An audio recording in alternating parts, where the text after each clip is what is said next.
ओम श्री परमात्मने नमः। श्रीमद्भगवद्गीता अथ तृतीयोऽध्यायः।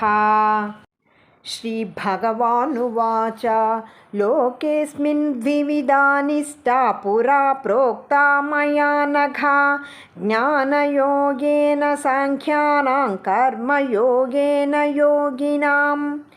न कर्मणामनारम्भात् नैष्कर्म्यं पुरुषोऽश्नुते न च सन्न्यसनादेव సిద్ధిం సమధిగచ్చతి.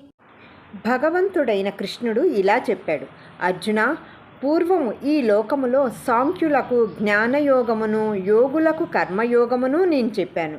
మనుష్యుడు కర్మలను చెయ్యకపోవడం వల్ల నిష్క్రియమైన ఆత్మస్వరూప స్థితిని పొందలేడు. కర్మత్యాగం వల్లనే ఎవడూ మోక్షస్థితిని పొందనేరడు.